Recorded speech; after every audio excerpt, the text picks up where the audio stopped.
Dashur miq, jemi sërish me podcastin këtu në hapësirat e qendresës. Ne kemi pasur mundësi që me çdo personazh të ftuar në këtë podcast të diskutojmë çështje të cilat kanë rëndësi për jetën publike të vendit, por nga ato të cilat shpeshherë janë këshilluese, detajuese të elementeve të jetës së përditshme deri te ato që shpeshherë duken më makro, shpeshherë filozofike apo gjeopolitike. Ne në këtë komunikim në fakt kemi të ftuar Egon Lolin. Egon, shumë faleminderit për pranimin e ftesës për të komunikuar në këtë podcast bashk. Faleminderit edhe me shumë kënaqësi. Ne do komunikojmë për atë që është më së shumti, le të themi, ekspertiza juaj, po edhe pasioni juaj i ngjarjeve të cilat ndodhin jashtë territorit të Shqipërisë, por sigurisht që nuk besoj se ti je i pa interesuar për ç'do ndodh brenda vendit, ne kemi diskutuar shpeshherë. Unë jam gjendur në situatën e të ftuarit tek ty. Tani do marr hak edhe do të pyes unë për gjërat që mos u kurse fare. Në fakt, jo se nuk më intereson, sigurisht nuk diskutohet që të mos më interesoj situata e brendshme në Shqipëri, po edhe mos e fshehim që marrëdhëniet ndërkombëtare janë edhe interesante, janë edhe të bukura. Plus që duket sikur situata e brendshme në Shqipëri nuk prodhon aq shumë politik së fundmi, kështu që kanë atë dinamikën. Se pyetja ime e parë ishte, domethënë, pak në aspektin më kështu njerëzor, domethënë si e gjendur ti për të thelluar në çështjet ndërkombëtare, domethënë si ka ardhur tek ty. Po ka patur disa faktorë. Faktori i parë është studimet që unë kam bërë për masterin, po them, për marrëdhënie ndërkombëtare, dhe pastaj kur ti thellohesh në literaturë, po nga ana tjetër edhe kur thellohesh në leximin e fenomeneve politike të aktualitetit ndërkombëtar, fillon edhe e gjen veten, po themi, në këtë rreth. Atë duke si një lojë më e madhe, duket sikur Shqipëria nuk jep shumë adrenalin. Po deri diku, edhe kjo është që Shqipëria duket pak e vogël, jo interesante në këtë, po themi, fushën e madhe gjeopolitike. Pastaj ti e mban mend, ndoshta edhe vetë mund të kesh luajtur këto lojra kur jemi qenë të rinj, po them, do të shenë këto lojrat me strategji që vendosin qytetërimet përballë njëri tjetrit, edhe merren me resurset, me ndërtimet, me avancimet, me pushtimet. Gjithmonë kanë qenë mainstream lojrat e brezit ton, këto kanë qenë kryesore nëse unë mbaj mend. Unë për shkak të fëmijëve tani e shikoj se cilat janë lojrat më të pëlqyera për ta. Për shembull, dhe është interesante ky vëzhgimi jot. Ne në brezin ton kemi pasur disa që ishin Civilization, Cossacks, Empire, për shembull ka qenë një Age of Mythology e para, pastaj Age of Empire, e dyta pas kësaj me tre versionet e saj. Dhe me kalimin e kohës, brezat kanë filluar luajnë më shumë Vice City, Counter Strike, domethënë këto. Jo, nuk e besoj që ka ardhur me kalimin e kohës, se mbaj mend që edhe brezat tanë luanin shumë edhe këtë Counter Strike-un, apo Vice City apo San Andreasin, nuk e besoj. Po shiko, ajo që do të thoja unë është që pavarësisht se ka një gjë interesante që ti ta konceptosh realitetin si një lojë me strategji, duhet ketë një kufi kjo gjë. Pra, pastaj ka disa elemente të tjerë të realitetit, të cilët peshojnë shumë dhe kërkojnë një nivel të lartë përgjegjësie. Pra, nuk mund ta trajtosh më si një lojë gjeopolitikën në disa nivele apo në disa elemente thelbësor të saj. Me që po flisnim për lojra, lojrat janë të mira për të zhvilluar deri në një farmase, po themi, imagjinatën gjeopolitike, pse jo, le ta pranojmë, por pastaj kur vjen fjala tek jetët e njerëzve, kur vjen fjala tek resurset, çështja bëhet serioze dhe kërkon vendimarrje të përgjegjshme. Dhe ta thash këtë sepse ndoshta do të vim më pas tek politikanët të cilët vijojnë ta konceptojnë gjeopolitikën si lojë. Do t'i rikthehemi kësaj dhe elementi i dytë që mua më ka vendosur, më ka pozicionuar në marrëdhënie ndërkombëtare, një element me shumë peshë dhe do doja ta theksoja, është çështja e Kosovës.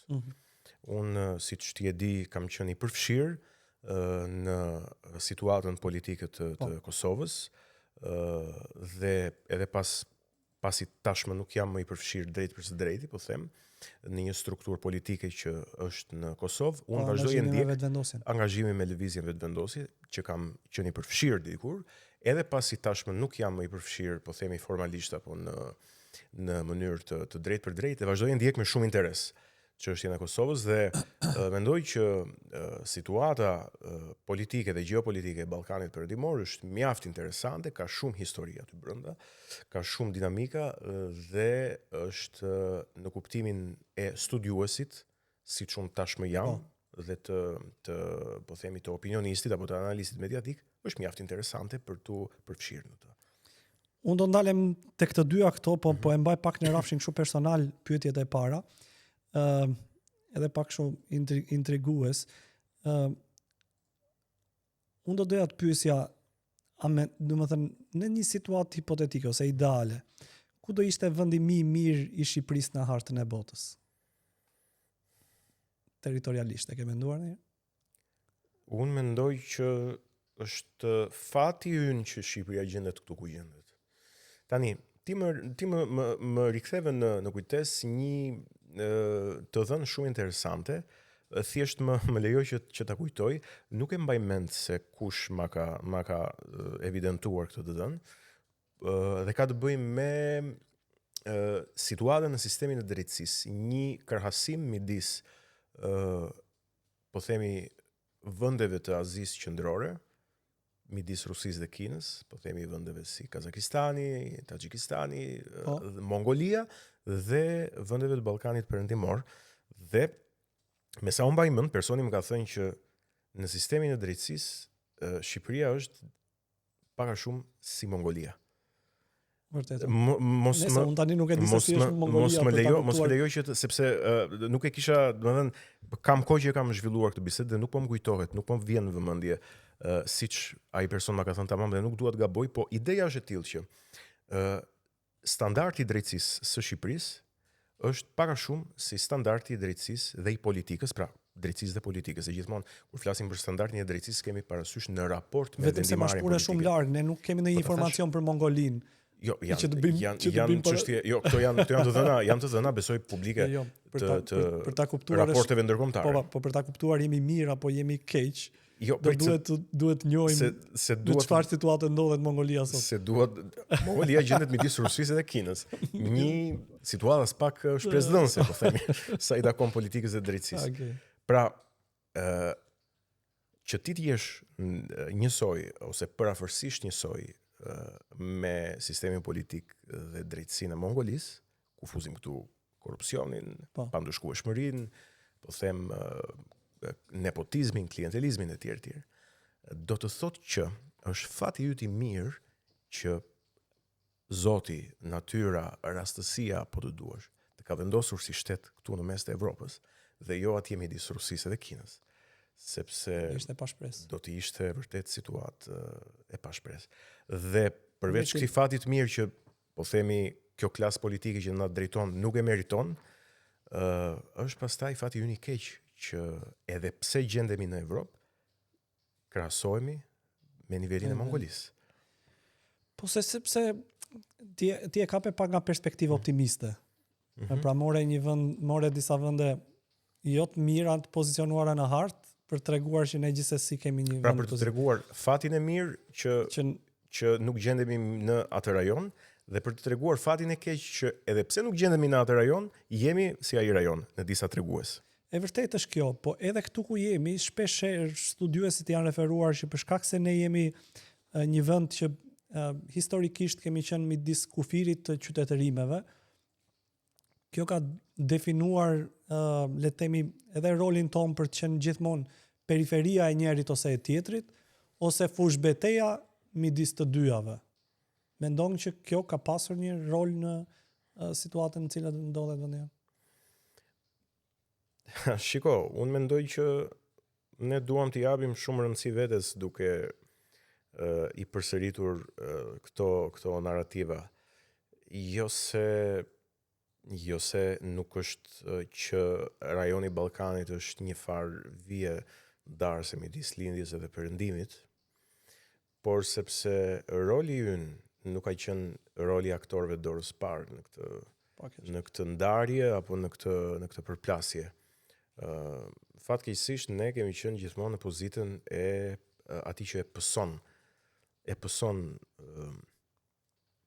përplasjen, e pëson përballjen. Po kjo nuk ka qenë për shkak të pozicionit gjeografik, po thuaj. Ka qenë për shkak të kontekstit social-kulturor që ka prodhuar vendi. Në një kuptim, po. Unë ndoshta tani mund të kujtoj edhe vende të tjera të cilat mund të gjenden në pozita gjeografike të ngjashme, pra midis qytetërimesh, të cilët ndryshe nga ne kanë ditur të përfitojnë.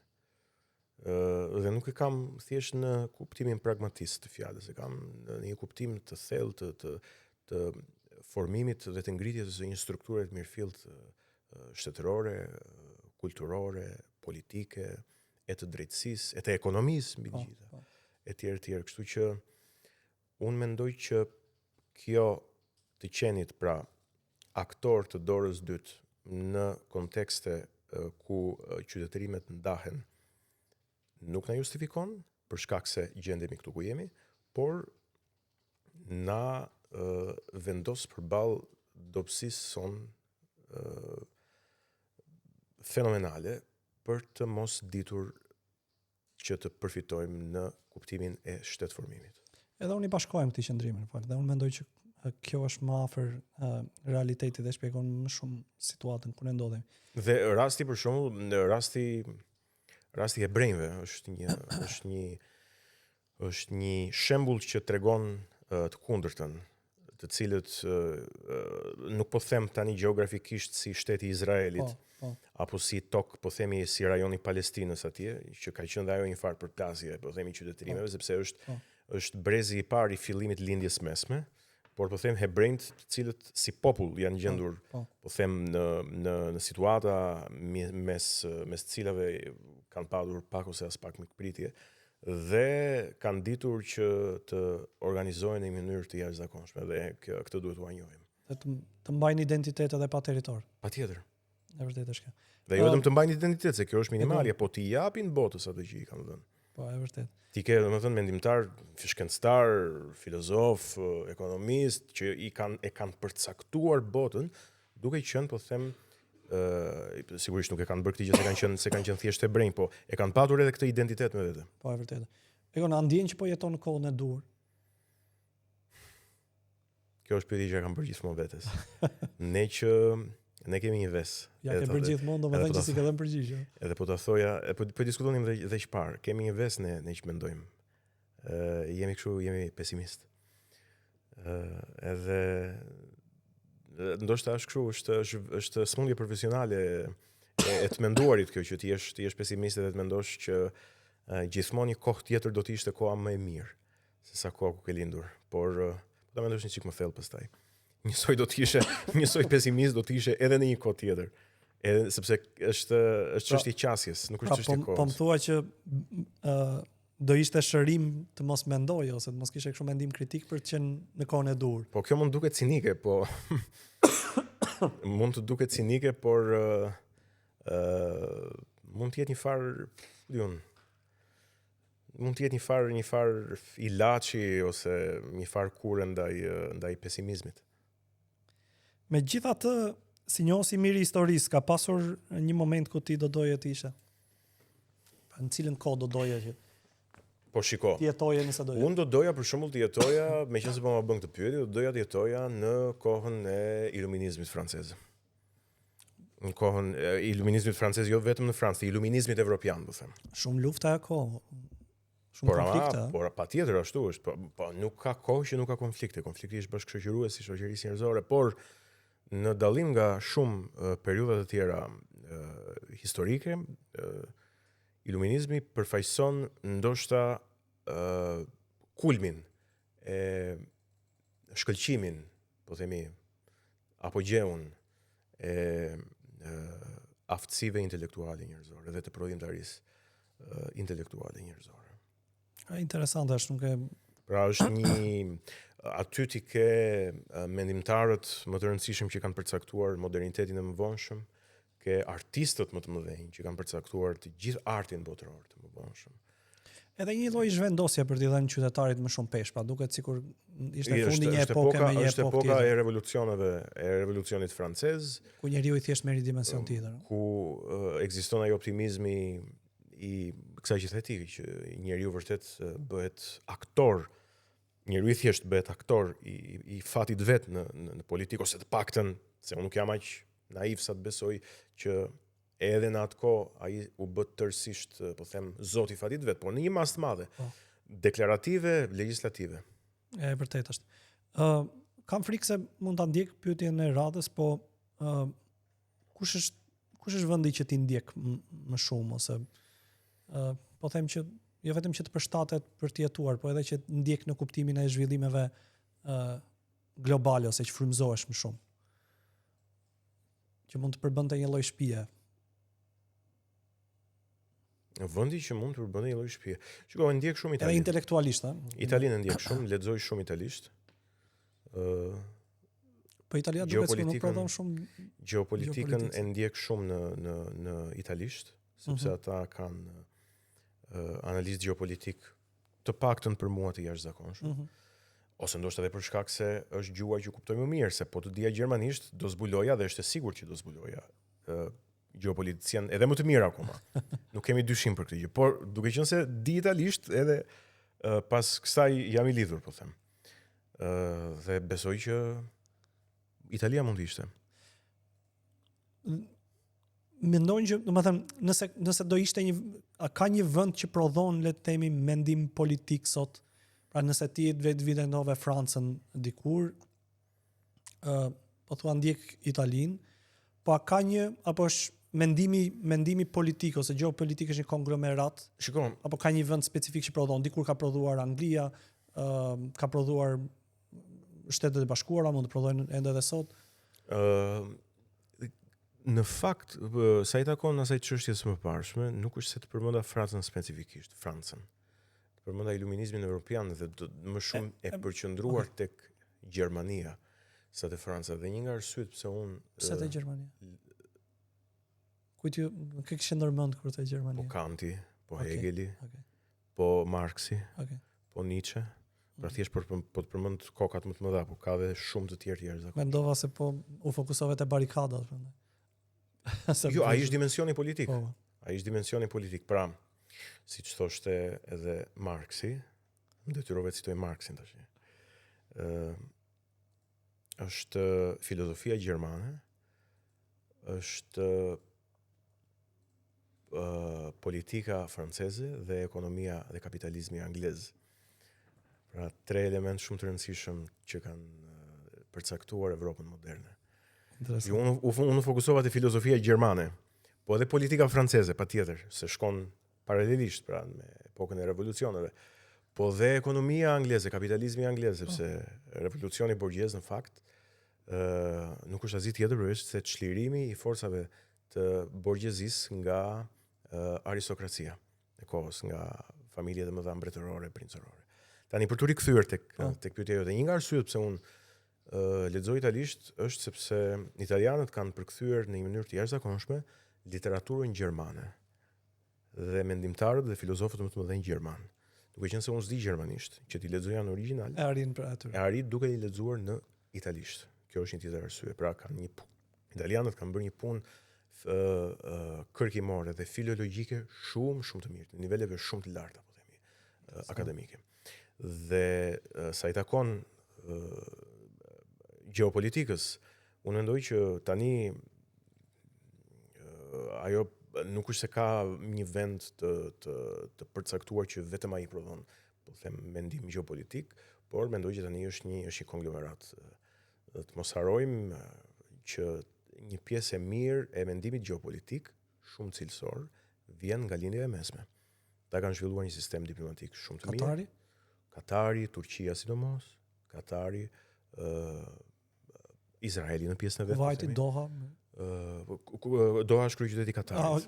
Yes. Po themi, ndoshta edhe Arabia Saudite dhe Emiratet e Bashkuara, po kryesisht po them vendet e lindjes së mesme kanë zhvilluar një mendim gjeopolitik mjaft cilësor, ne ndoshta gabimisht mund t'i paragjykojmë, nisur nga stereotipet që mund të kemi, por unë të siguroj ty që mendimtarët që vinë, po them, ose kanë një origjinë nga ajo zonë, cilët mund të gjenden edhe në perëndim sot, nuk ka asnjë. Po sepse ata kanë investuar në infrastrukturë akademike shumë të fortë.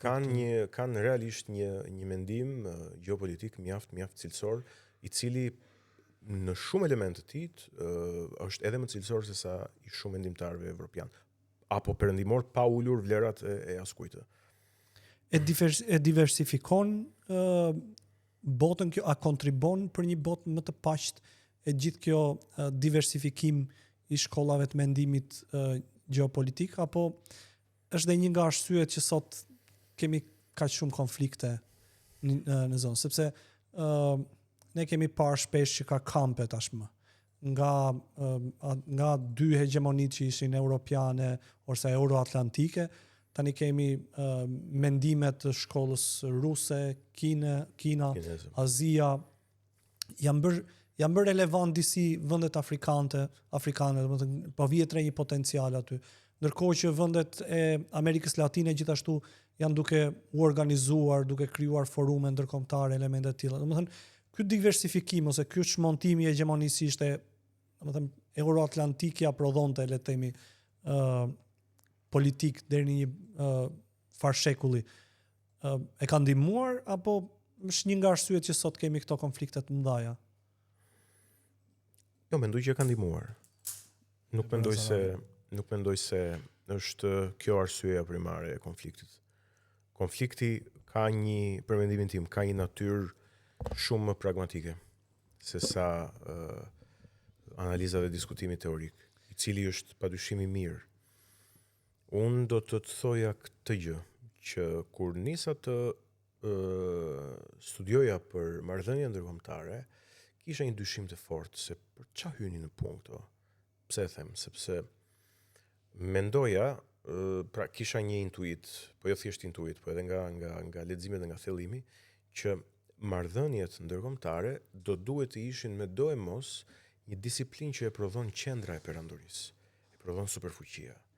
Sepse janë ata, për të thënë thjesht, janë ata që e kontrollojnë, po themi, të gjithë arealin dhe të gjithë, po themi, orbitat e shteteve që rrotullohen tek interesat e tyre.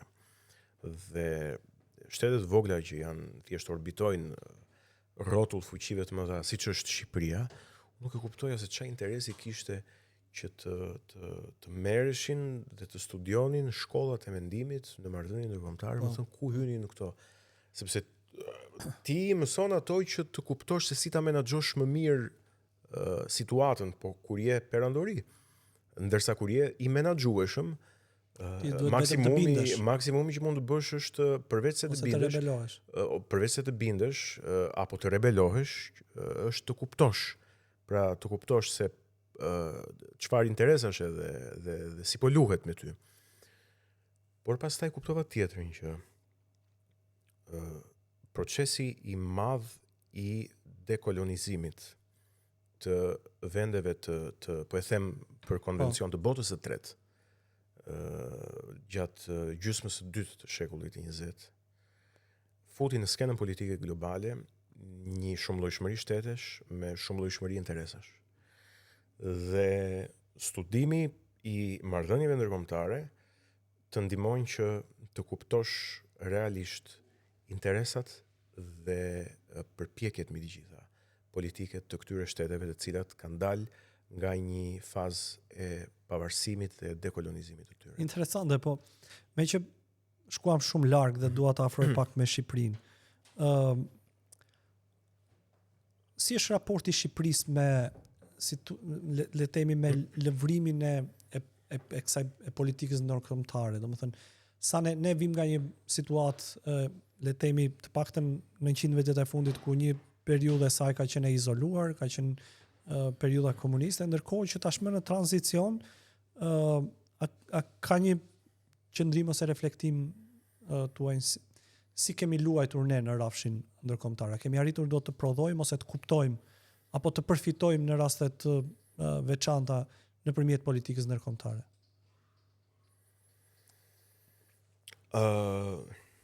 Fatkeqësisht jo. Nuk mendoj që ne kemi ditur ta bëjmë këtë gjë. Maksimumi ne jemi përpjekur që të sillemi, nëse mundem ta përdor si fjalë, e di që është pak e rëndë, por do më duhet që ta ilustroj iden. Të jemi kopil, por as këtë s'kemi ditur ta bëjmë. Pra, Pse e thua këtë? të jemi aq pragmatist sa që të përfitojmë në, po themi, në një periudhë afatmesme. Afat shkurtër apo afat mesme. Unë mendoj që edhe aq gjë nuk kemi ditur ta bëjmë. Edhe kur jemi gjendur përballë disa zhvillimeve të cilat kanë qenë në krahun ton, kjo nuk ka qenë për shkak të po them meritës tonë, ka qenë për shkak të fatit, për shkak se rrethanat gjeopolitike të momentit kanë qenë të tilla që ne si shqiptar kanë konvenuar interesat e vendeve të mëdha me interesin e vendit tonë. Kanë konvenuar interesat e vendeve të mëdha me interesin tonë. Por në rast se nuk do konvenojnë, ne kemi një elitë të përgatitur domethënë njerëzish, individësh, të cilët mund të gjenerojnë diplomaci për vendin tonë. Ne mund të kemi, nuk po them që nuk kemi, mund të kemi njerëz shumë të përgatitur. Nuk është kjo çështja, domethënë, të jesh i përgatitur është një gjë, kuptimin teorik dhe profesional të fjalës. Është një gjë shumë e mirë dhe nuk duhet ja heq meritën askujt për këtë fakt. Të kesh pastaj një strategji të mirëfillt shtetërore dhe kombëtare në marrëdhëniet ndërkombëtare dhe në gjeopolitikë është një gjë krejt tjetër. Nuk e di nëse jam i qartë për këtë pjesë. Bën sens, por megjithatë cili do ishte shpëtimi jonë nëse ne do gjendeshim në vështirësi? Për shembull, dhe kam thënë edhe në prononcime të tjera që politika jonë e jashtme ka qenë dhe vazhdon fatkeqësisht të jetë një politikë thellësisht e personalizuar. E personalizuar tek klasa politike në rastin më të mirë dhe udhëheqësi në rastin më të keq i radhës. Kjo ka ndodhur se nuk e di nëse politika e jashtme ka marrë fytyrën e kryeministrit. Po. Të kryeministrit apo të presidentit apo të udhëheqësit, pra po them të parit të vendit. Dhe kjo nuk e di nëse mund të përmend këtu që Ismail Qemalin, por ndoshta është tepër herët në atë kohë. Po them le ta marrim pas viteve 20. Kjo ka ndodhur me Nolin, kjo ka ndodhur me Ahmet Zogun, kjo ka ndodhur me atë periudhën e luftës së dytë botërore, pastaj kjo ka ndodhur me Enver Hoxhën, kjo ka ndodhur me Fatos Nanon, me Sali Berishën, me Ilir Metën dhe kryeministrat e tjerë që kanë qenë në këtë periudhën midis këtyre dhe ardhjes së Edi Ramës, dhe padyshim që kjo ndodh edhe në mënyrë te jetë domethënëse edhe në rastin e Edi Ramës. Pra, nëse dikush do të më thojë që Shqipëria bën mirë që ndjek këtë strategji, që për mua nuk është strategji, po e them konvencionalisht strategji të politikës së jashtme, duke më renditur sukseset, kemi bërë këtë e këtë e këtë e kemi arritur këtë e këtë e këtë. Kundër pyetja që unë do t'i bëja është cili është vizioni strategjik i politikës së jashtme të Shqipërisë. Edhe nëse i marrim të mirë që janë sukseset afat shkurtra, aksidentale, apo edhe po them të një niveli afatmesëm. Ku na çojnë këto? Po këto na çojnë në integrimin e vendit në Bashkimin Evropian, pa bërë njërin antar të Bashkimit Evropian të vendit, dhe një lloj miqësie të pa kompromis me Shtetet e Bashkuara. Pa këto duket sikur janë dy shtyllat kryesore të politikës së jashtme. Integrimi i vendit në BE dhe mbajtja me çdo kusht e marrëdhënieve të mira me Shtetet e Bashkuara që për ne kanë qenë definitive në disa momente të historisë së vendit tonë. Dhe pikërisht këtu hyn në lojë profesionalizmi i atij kontingjenti të mirë shkolluar në diplomaci dhe në marrëdhënie ndërkombëtare për të bërë analizën e gjës, për të bërë analizën e situatës. dhe për të dalë për tej propagandës. Bashkimi Evropian, integrimi në Bashkimin Evropian dhe raportet e mira strategjike padyshim me Shtetet e Bashkuara të Amerikës. Në këtë moment që ne flasim, a përputhen njëra me tjetrën? A ka divergjencë mes të dyjave? Ne nuk mund të bëjmë sikur nuk e shohim dhe sikur nuk dim gjuhë huaj për të parë se çfarë po ndodh. Nuk mund ta fusim kokën në rër, po them si strusi. Dhe një veprim ose një veprim tjetër, a ka pasojë afatgjat në rreshtimin e Shqipërisë në marrëdhëniet ndërkombëtare në periudha afatgjat? Pra, në qoftë se konkretisht ne shohim që ka një çarje të thellë midis Shteteve të Bashkuara të Amerikës dhe Bashkimit Evropian. Cili është qëndrimi ynë në këtë raport? Sepse ne nuk kemi superfuqi. Po kemi mundësinë të prodhojmë qëndrim që të mbajmë, si thua, të mbajmë marrëdhëniet, po them, të pa kushtëzuara me të gjithë faktorët, domethënës politikës ndërkombëtare. Ne jemi një shtet i vogël, një shtet i Ballkanit Perëndimor dhe duhet që ti ponderojmë mirë marrëdhëniet me njërin faktor ose me një faktor tjetër. Pra nuk mund të jemi 100% edhe me njërin, 100% edhe me tjetrin. Kjo nuk bën sens. Dhe sikur për shembull rreshtimi i Shqipërisë në bordin e paqes të jetë një problem për vendet e Bashkimit Evropian. Ose e kundërta, sikur narrativa e antarësimit pa kompromis të Shqipërisë në Bashkimin Evropian të jetë një problem për administratën Trump. Pra që të mos marrim vetëm një anë të medaljes, të marrim dhe anën tjetër të medaljes. Domethënë, vende të tjera, siç është Greqia për shembull, nuk po them shtete të mëdha, po them shtete, po them të krahasueshme me Shqipërinë, edhe për nga madhësia dhe për nga pesha. Pa çka se diçka më mirë se Shqipëria. Vende si Greqia në shumë nisma të administratës Trump kanë ditur të mbajnë qëndrim, duke u rreshtuar për krah Bashkimit Evropian. Nga ana tjetër, kanë mbajtur aq marrëdhënie me administratën Trump sa i intereson, sigurisht duke mos u prishur me administratën. Po cila do jetë procedura e vendimarrjes, domethënë si merret në aspektin diplomatik, si merret një vendim i cili do duhet ishte i drejtë.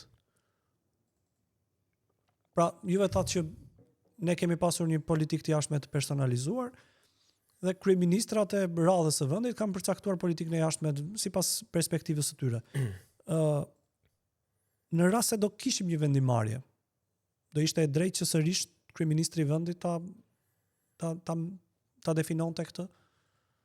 Shiko, procesi i vendimarrjes politike në politikën e jashtme nuk është se, po them, dallon shumë prej procesit të vendimarrjes politikës në politikën e brendshme. Domethënë, kur ne ngrem këtë pyetje, dhe nuk po të referohem ty, po them parimisht edhe vetes ndonjëherë. Se ja bëjmë, qëllon që ja bëjmë këtë pyetje vetes.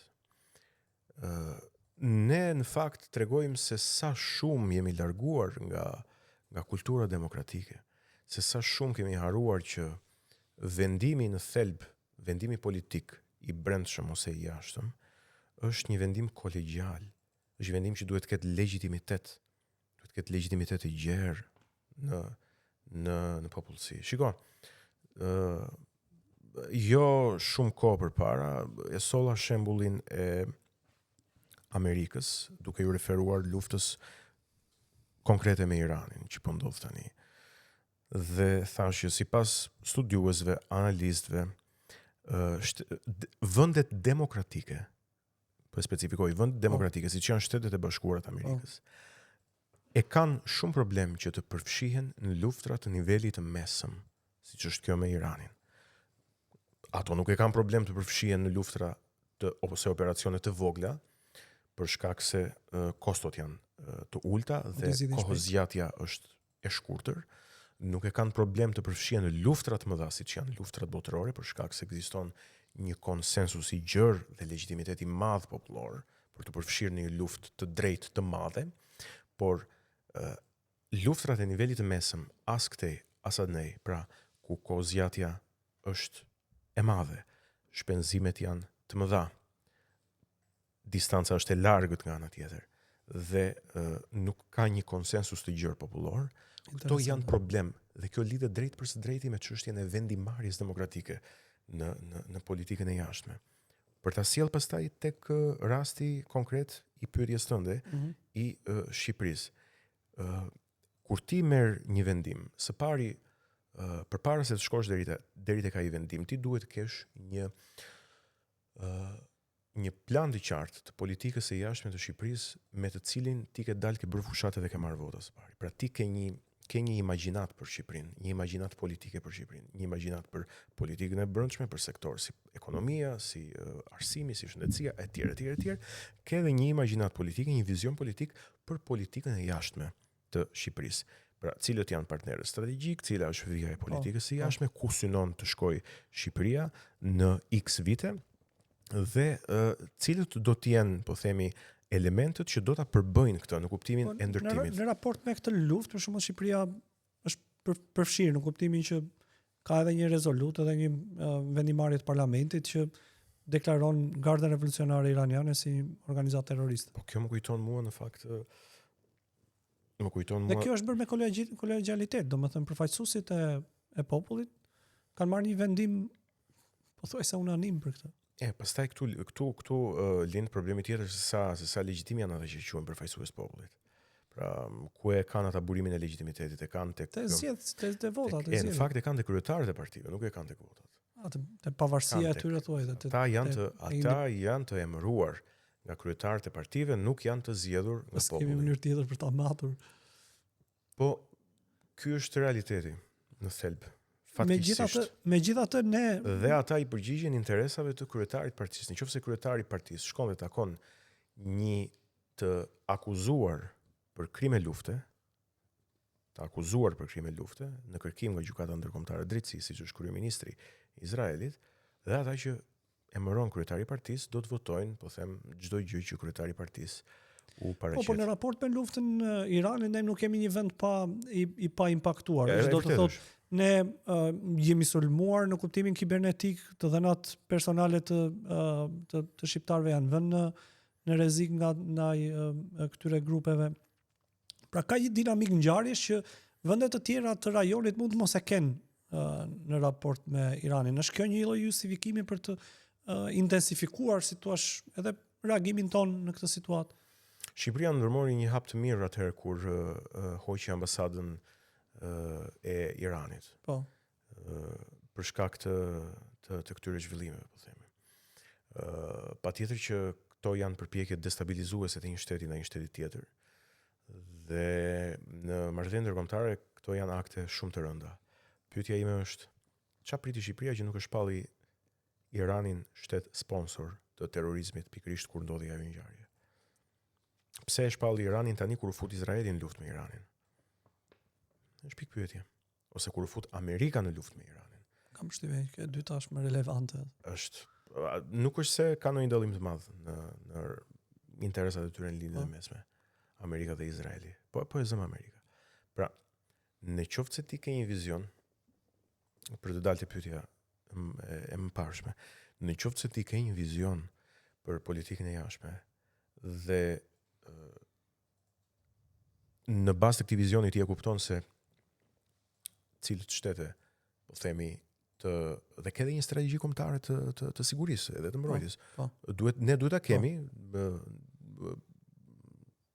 strategjinë kombëtare deri në vitin 2030. Përgjithësi strategjitë kombëtare nuk i lexon kush në vendin tonë. Edhe me të drejtë ndoshta janë interesante. Ne kemi analizuar, nuk kanë shërbyer në për sektor të tjerë, nuk e di për këtë sektor. Po sa ne kemi pasur mundësi që ti evaluojmë. Ta kam fjalën këtu. Nuk kanë qenë busull drejtimi për punën e institucioneve. Fatkeqësisht, po. Ta kam fjalën këtu që nuk ka nevojë që Amerika të hyjë në luftë me Iranin që ti ta kuptosh që Irani është shtet sponsor i terrorizmit, sepse ti e ke ndjerë në lëkurën tënde këtë gjë.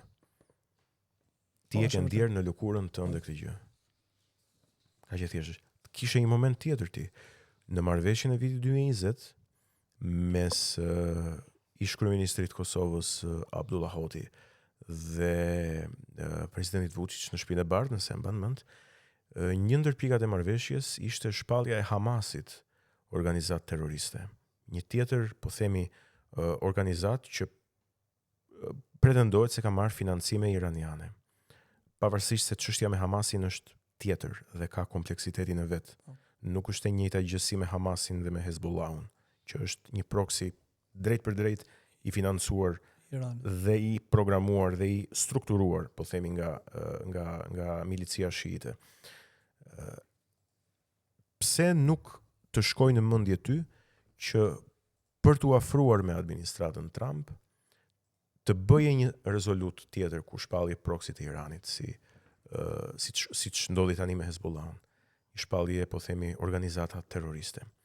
Pra, kjo është finalja, Miguel, kjo është finalja e asaj që po thoja pak më parë që shef nga frynera dhe pastaj vepron, kaq është.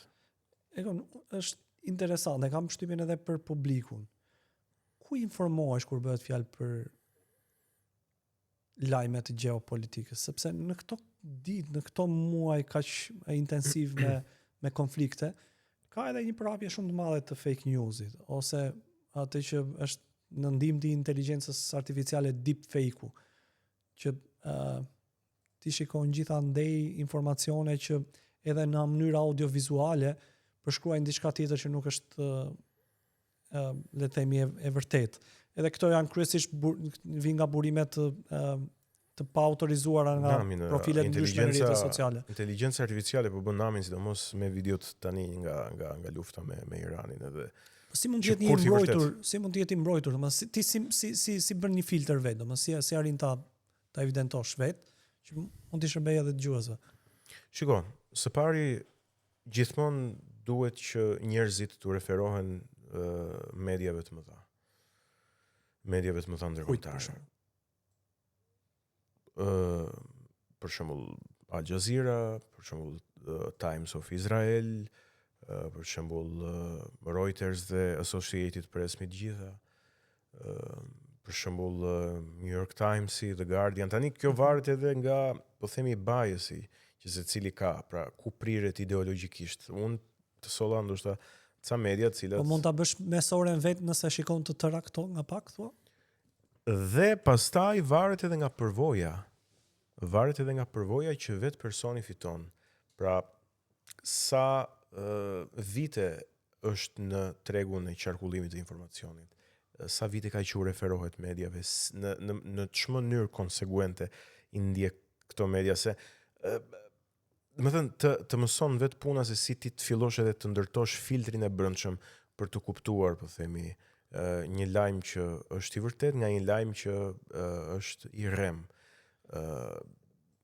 Edhe në Twitter ka shumë kanale, po themi, të cilave mund t'ju referohesh, siç është Axios, siç është Nexta, siç është edhe disa të tjera që s'po më vijnë.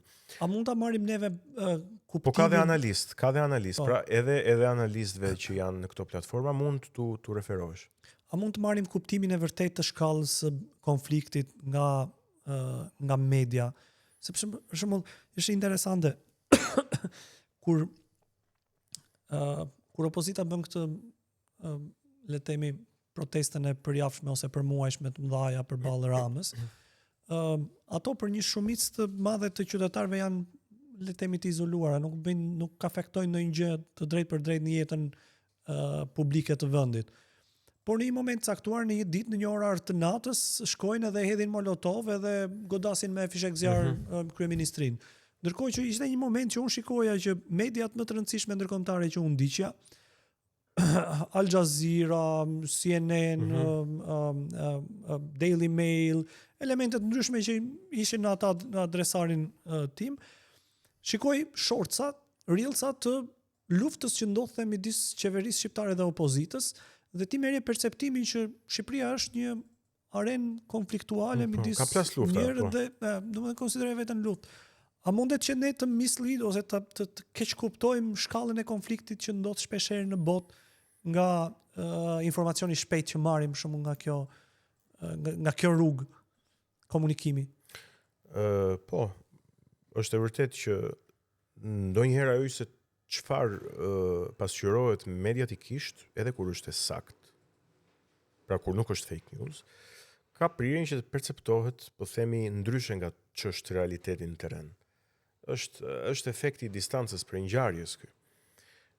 Po përpara se të vi praktikisht tek përgjigjja e kësaj pyetje, doja të thoja që këtu tek çështja e verifikimit të informacionit patjetër që hyn edhe po themi mënyra e klasike e duhur e bërjes punës, që është verifikimi në të paktën 2 burime informacioni, unë do të thoja më shumë se 2, sepse tashti edhe fake newset gjenden në më shumë se 2 burime informacioni, nëse ti e ke vënë re këtë gjë. Unë referohem gjithmonë mediave të mëdha në këtë pjesë, atyre që citova dhe të tjerave sigurisht, që nuk t'i thash për efekt se harova në atë moment.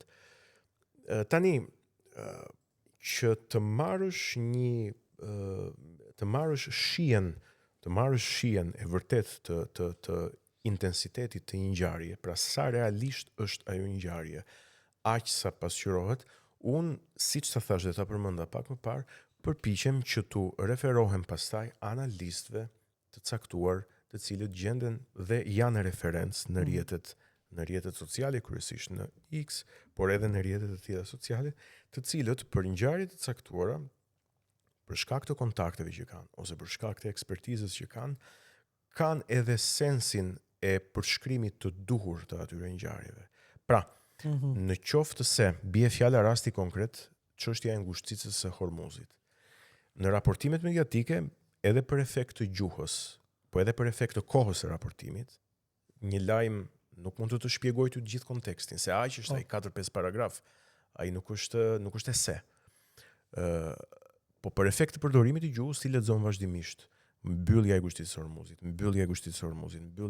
dhe ti mund të krijosh përshtypjen që aty është ngrit një mur në ngushticën e Hormuzit. Ose kanë dalë anijet iraniane dhe kanë bërë post-blok në ngushticën e Hormuzit, kanë parkuar horizontalisht, e kanë bllokuar. Ndërkohë që gjeografikisht ajo si hapësirë gjeografike është e hapur, pra nuk është e mbyllur fizikisht. Aty thjesht anijet nuk kalojnë, ose për shkak të prajmeve të siguracioneve shumë të larta të kompanive të sigurimit që nuk i marrin përsipër, dhe ato thjesht nuk kalojnë më, ose për shkak të një sulmi raketor, po themi të drejt për drejt nga Irani, pra nuk e kanë garancin, ose për shkak se ende nuk e kanë bërë një marrëveshje me Iranin për të kaluar, po themi, për shkak të një aleance strategjike me Iranin, ose për shkak të pagesës së asaj tarifës $2 milion, që është një çmendurim e vete që kërkoi Irani. Pra, ngushtica e Hormuzit është e hapur. Se Irani kërkon $2 milion për kalimin. Po kështu kishte nxjerrë njërin nga kërkesat, pra donte ta rikonfiguronte të gjithë politikën e navigimit në ngushticën e Hormuzit, dhe një nga kërkesat që vendoste ishte që mund të fuste edhe tarif, po themi $2 milion. Sigurisht këto janë duke janë kufi të fantashkencës. Janë kufi të fantashkencës, nuk janë realiste, por është e gjitha në kontekstin e luftës. Po ta kam fjalën këtu. Një analist shumë i mirë dhe ndjekës i mpreht i situatës në këtë moment ka aftësinë që ty që të fus në ekspertizën e kësaj ngjarje konkrete, për të thënë që shiko se situata është e tillë, nuk është bllokuar ngushtica e Hormuzit fizikisht, nuk është minuar se pati edhe pretendime se mund të ishte minuar, nuk është bllokuar, nuk është minuar, është e kalueshme, por me disa kushte, dhe arsyet pse nuk kalohet janë disa të tjera, këto.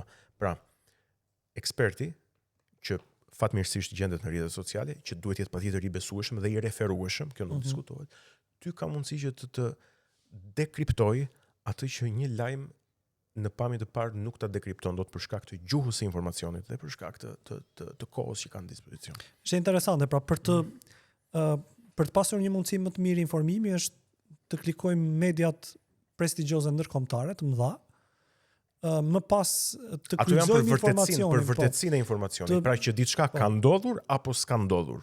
Dhe ta kryqëzosh informacionin nga disa burime të tilla të sigurta, dhe pastaj ta kombinosh me analistë të cilët janë prestigjioz dhe të referueshëm. Pra, për të kuptuar që në Shqipëri nuk po ndodh luftë, pra ka përplasje, se një media mund të raportojë si përplasje midis opozitës edhe qeverisë.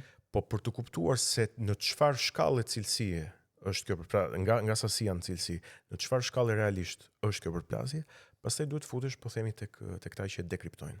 Interesante.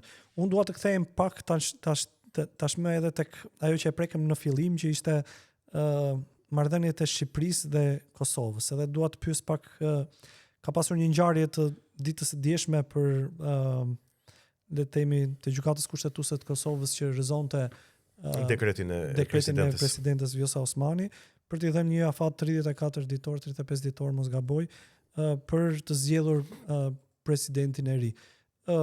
Dukshëm ata që konsideroheshin si aleat dhe një pikturë shumë interesante dhe shumë e bukur e Kosovës të pak viteve të shkuara, që ishte Albini dhe Vjosa Osmani, që bënin një lloj check and balance ose një lloj marrëveshje midis palëve, që për hir të vërtetës gëzonte simpatinë time, në mënyrë mbase të papritur për ne që jemi larg zhvillimeve të brendshme të Kosovës, shpërfaqe një krisje dhe një shkatrim në marrëdhënieve kaq të madhe midis njëri tjetrit. Si qëndron situata mes këtyre dy protagonistëve të politikës Kosovës? Po ky është një tjetër ilustrim i asaj që po të thoja më parë, që kur politika dhe veçanërisht politika e jashtme personalizohet, këto janë pasojat. Se patjetër që personalizimi i politikës të jashtme nis nga personalizimi i politikës së brendshme. Po megjithëse ishim duke folur tek politika e jashtme. Pse? Sepse patjetër që aty ka një tek për të dalë direkt edhe në thelb tek ftohja, nëse mund të them, midis kryeministrit të Kosovës dhe presidentes së Kosovës, ti sheh një përplasje midis Bashkimit Evropian dhe Shteteve të Bashkuara të Amerikës. Kjo duket shumë e madhe tani, domethënë si e përfaqësuan këta të dy, njëri Amerikën dhe tjetri Evropën. Jo, në fakt është, po them, përpjekje e politikanëve të Kosovës për të qenë, po themi, pjesë të projekteve më të mëdha gjeopolitike të njërit apo të tjetrit kamp. Secili ka legitimitetin e vet për ta bërë këtë gjë, por kur shteti si i tërë nuk e ka një konsensus mes përfaqësuesve të tij kryesor se cili do të jetë, po themi, plani dhe projekti dhe vizioni gjeopolitik, pastaj ndodh që presidenti ja ikën te njëri dhe kryeministri tek tjetri dhe ndodh ajo që ndodh. Kush do fitojë? Pra, dhe konflikti midis tyre është një konflikt i ardhur nga jashtë. Jo, i ardhur nga jashtë. Shiko, në kuptimin që në kuptimin e asaj që si shtetet vogla që jemi ne patjetër e kemi të rëndësishme. Se politika jashtme i vendosin në konflikt midis njëri tjetrit. E kemi të rëndësishme politikën e jashtme dhe është akoma dhe më e rëndësishme politika e jashtme kur Kosova është një shtet që ende nuk është njohur në OKB dhe synojnë që ta ketë aleatët perëndimor synojnë që t'i ketë, po them, në krah në mënyrë të pakushtëzuar. Dhe nuk ka asgjë të keqe në këtë rast. Dhe fatkeqësia është kur aleatët kryesorë përçajnë mes tyre dhe kjo pasqyrohet pastaj edhe në politikën e brendshme, se nuk është faj Kosovës që Gjermania është ka dalë me shpatë apo Shtetet Bashkuara kanë dalë me shpatë të madhe kundër Gjermanisë, që të jemi të qartë. Nuk është faj Kosovës, po kjo është reflektuar në një nivel ose një nivel tjetër. Në një nivel që pastaj reflekton edhe përplasjet e interesave të brendshme në nivel të politikës së brendshme në Kosovë. Shiko, për të kaluar këtë çështjen e teknikaliteteve, sepse është e tepërt të themi tani, kjo është bërë qartë që presidenti Vjosa Osmani nuk i kishte 80 apo 81 vota. Pavarësisht mbështetjes deklarative që zoti Kurti mund t'i bënte asaj. Po. Dhe kjo është e provuar edhe në ditën kur nisi seanca konstitutive e kuvendit, kur pothuajse gjithë opozita ishte e larguar. Dhe në sallë ishte vetëm 66 deputetët e lëvizjes vetëvendosje, pra dhe të aleatëve, të koalicion qeveritar. Kështu që ka dhe një, po themi, ka dhe një arsye të natyrës së brendshme kjo çështja e ftohjes midis Vjosa Osmanit dhe Albin Kurtit që lidhet me përpjekjet e presidentes për të faktorizuar politikisht përtej mundësive dhe numrave politik. Për te kapacitetit elektoral të saj. Kapacitetit elektoral të saj, i cili fatkesisht asaj mungon. Unë e kuptoj këtë. Megjithatë, për shumë kohë, qeverisja së Kurtit, suporti që ai i dha Vjosa Osmanit në hapësirën publike shërbente si një lloj garancie që Albin Kurti është i aftë të delegoj pushtet, edhe të ketë një lloj distance nga absorbimi i pushteteve në Kosovë. Ne jemi në këto kushte tashmë ku Albin Kurti po përqendron gjithnjë edhe më shumë pushtete kur do të imponoj ose do të marr edhe këtë le të themi presidencën. Unë nuk mendoj që Albin Kurti do të marrë presidencën. Sigurisht Albin Kurti do të preferonte një politikan që të konvergonte me politikat e qeverisë, por kjo nuk do të thotë do e mos që ti do të marrësh presidencën. Ti do të marrësh presidencën, do të thonë nëse ti vendos një partiakun tënd aty në presidencë. Nuk do ta bëj këtë Albin Kurti. Po nuk besoj që do ta bëj, nuk ka treguar që do ta bëj. A do thuash ti pse në ditën e konstituimit në ditën kur nisi seanca e kuvendit për zgjedhjen e presidentit nxori Glauq Konjufcën. Ajo ishte thjesht procedurë për të hapur procesin e zgjedhjes së presidentit. Sepse ai qartazi nuk besoj që Albin Kurti mendoi që që zëvendësi i tij do të marrë votat e opozitës. Kjo është e pakonceptueshme. Ajo ishte për të hapur. Cila ishte arsyeja që se kjo mund të lexohet një lloj arrogancë ndaj mënyrës se si e përdor pushtetin. Çështja është që duhej nisur procesi i zgjedhjes së presidentit, është shumë praktike situata. Duhej nisur procesi i zgjedhjes së presidentit. Shiko, dhe Albin Kurti nuk e ka një propozim për u përpoq që të prodhonte dhe të gjente një kandidat konsensual me opozitën. Opozita i ka refuzuar të gjithë përpjekjet e kryeministit. Si mendon se do shkojnë këto 34 ditë? Dhe për të nisur procesin, po thjesht për ta nisur procesin, Albin Kurti detyruar që të nxirrte Glauq Konjufcën, i cili me shumë gjasa edhe Albin Kurti e dinte që ai do të rrezohej. Se duhen 80 vota. Duhen 80 vota. Po gjestet në politik flasin. Dhe jo vetëm 80 vota. Dhe jo vetëm 80 vota, po duhet prani në sallë, pra duhet quorum në sallë. E kuptoj, po vendimarrja dhe gjestet politike janë signifikative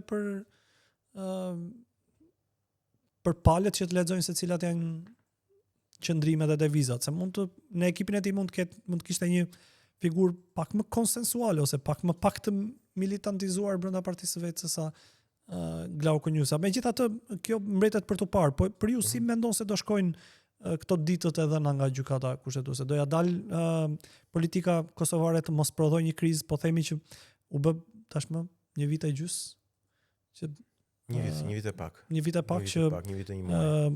Kosova shkon zgjedhje mas zgjedhjesh, krizë mas krize. Kosova është e dënuar që të mos fatmirësisht vendimi i gjykatës kushtetuese ishte unë e lexoj të duhurin.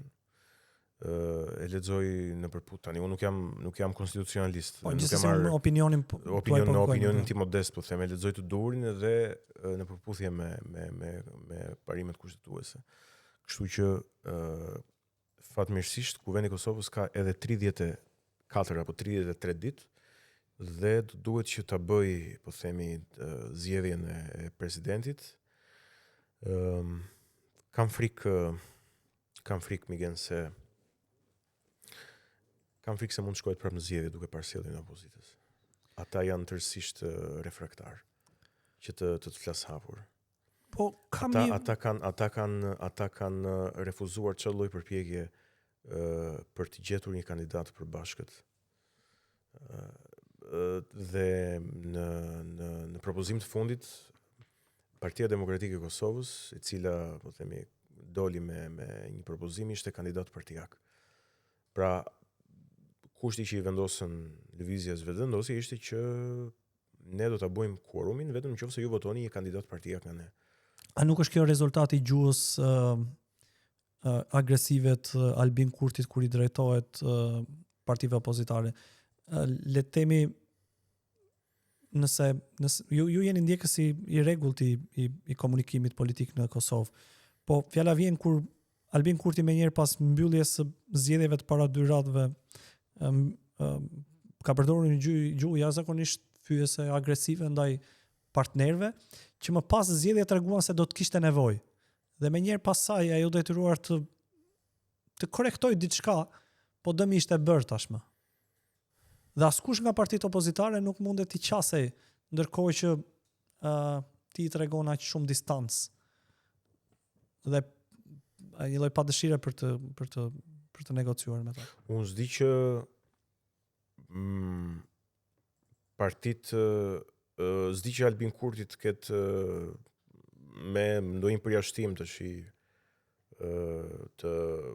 asaj Partisë Social-Demokrate në një protest që ata bën ku arrestuan disa prej drejtuesve të tyre, që t'jemi korrektët, i themi gjërat siç janë. Unë s'di që Albin Kurti ose s'maj mend të ketë arrestuar apo të ketë përdorur forcë ndaj partive të tjera të mëdha opozitare, qoftë Partisë Demokratike të Kosovës, qoftë Lidhjes Demokratike, qoftë Aleancës për Rrëdhurinë e Kosovës. Ndërkohë që kur bëheshin protesta televizjes vetëvendosje, janë vrarë njerëz për këtë këtë drejt, dhe kjo është arsyeja pse ai mban shumicën dhe janë futur në seli televizjes vetëvendosje dhe i kanë tërhequr zvar. Albin Kurtin dhe të tjerët. Pa ata aktor nuk janë më sot. Jo, çështja është që s'duhet, domethënë, vetëm të rrafshosh partitë politike të tyre, po drejtuesit politik pothuajse janë reformuar, nuk janë më ata. Çështja është këtu gjë. Që trishtin Albinin zvar, po them. Çështja është këtu që cili është objektivi yt si politikan? Në qoftë se ti do që të bëhesh destruktiv dhe të ngresh pengesa, ti po patjetër mund të fillosh edhe të nxjerrësh justifikime të kësaj natyre që më shau, më ofendoi. Po politika është ndeshje publike dhe fatkeqësisht në këtë mjedisin ton ballkanik gjakrat nxehen edhe gjua flet më shumë se ç'duhet ndonjëherë, që sigurisht nuk duhet ndodh. Nuk duhet ndodhë që të jemi qartë. Por ama ti nuk mund ta nxjerrësh këtë si justifikim që të pengosh dhe të vendosësh barikada në drejtim të procesit të ndërtimit të institucioneve të Kosovës. Nuk mund ta përdorësh këtë. A besojnë që misioni i Albin Kurtit vazhdon të jetë në koherencë me atë që ai ka qenë, si thua, ajo deviza e parë e tij, pra një opozitë e fortë, nga një opozitë e fortë që ishte parimore dhe le të themi përplasse deri diku. Me drejtimin e qeverisja ja ka dalë të realizoj, le të themi, atë aspiratën që vetë ka pasur e më pas qytetarët kanë besuar të të. Jo, sigurisht që jo. Ka ende shumë për të bërë. Nuk duhet që të kemi sensin e vetkënaqjes për gjërat. Kosova është një situatë vështirë ekonomike. Sipas një raporti vetëm pak ditë më parë, besoj mund ta kesh parë edhe ti,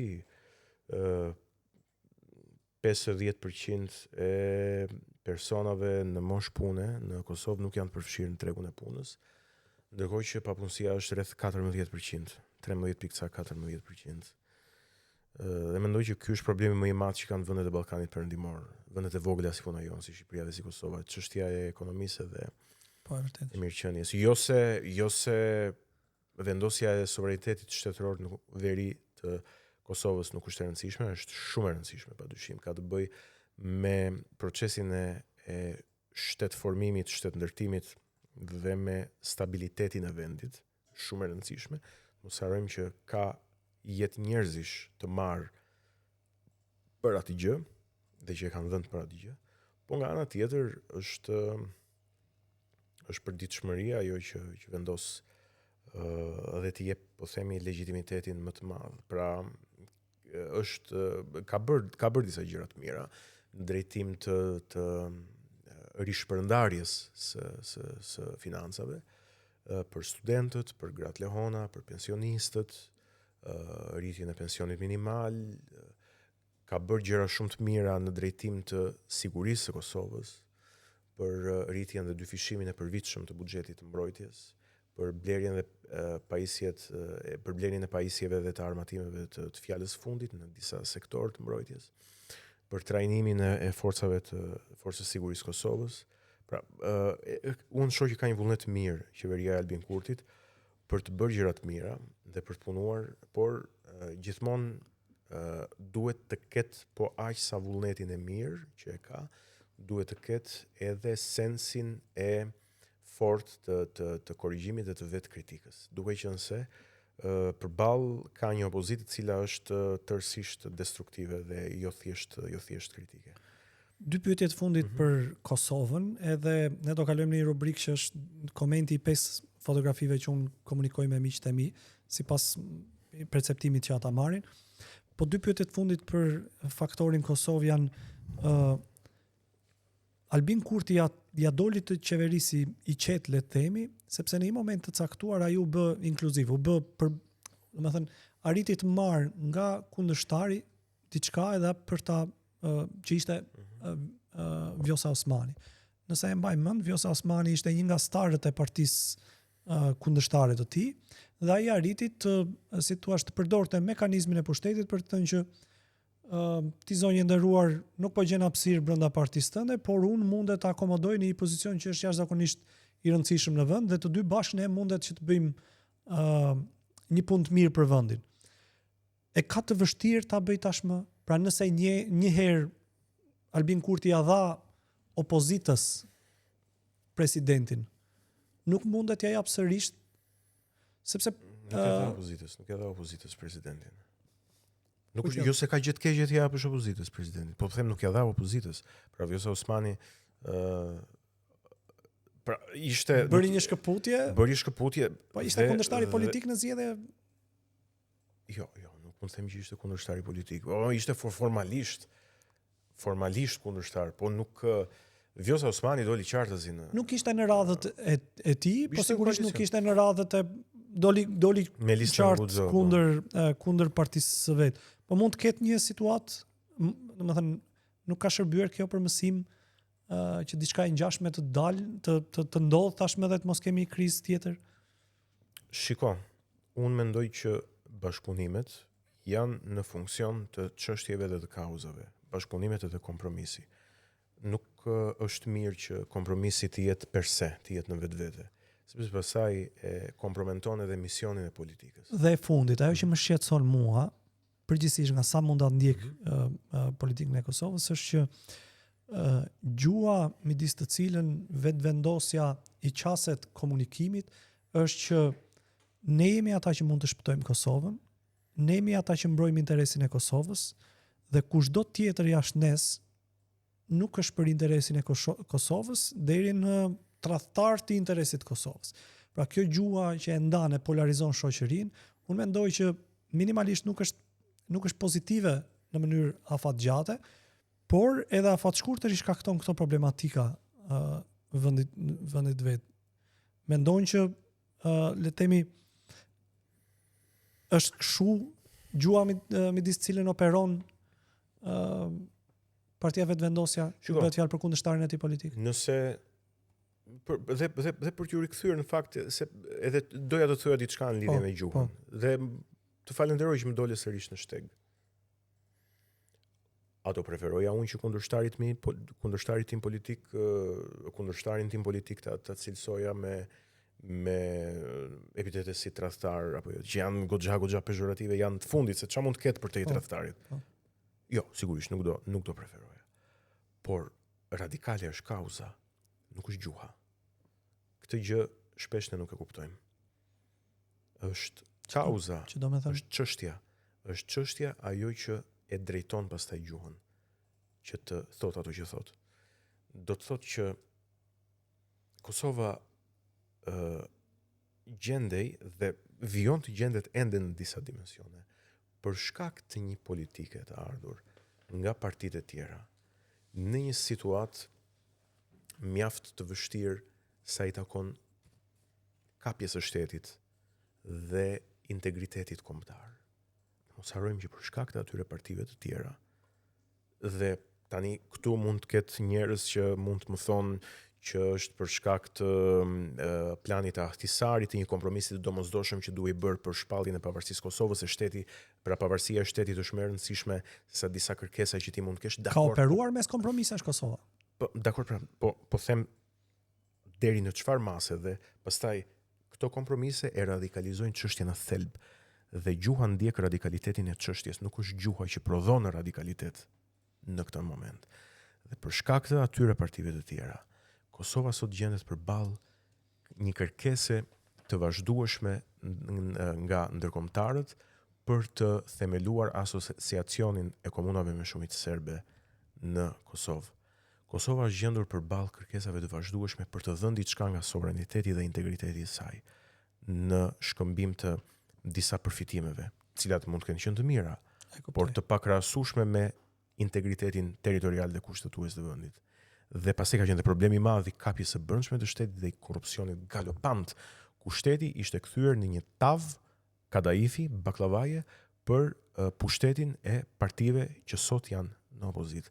Pra, është ky radikaliteti i çështjes që të detyron të flasësh edhe me terma të cilët mund të mos jenë të pëlqyeshëm, po nuk e prodhojnë ata këtë situatë, përkundrazi. Jam dakord, por në fakt kur partitë godasin njëra tjetrin me këtë gjuhë, mos harrojmë që partitë kanë votues nga mbrapa. Që do të thotë nëse ti shpall tradhtare një nga partitë e opozitës që ka fjala vjen 20% të qytetarëve që mund të jenë mira qytetar, unë besoj që nuk është rreth vendit të pretendosh që mira qytetar janë duke bërë një janë duke ndjekur interesa antikombëtare të vendit të tyre. Jo, nuk sigurisht nuk bëhet fjalë për madje, shiko. Edhe kjo është dhe sa me të tensionuar tjetë kjo gjuhë kam shtypin që është Kjo është e thjesht fare, se qytetarët e kanë dhënë verdiktin e tyre. Qytetarët janë, po themi, të larë, të pastër nga kjo situatë. Po. E kanë dhënë verdiktin e tyre.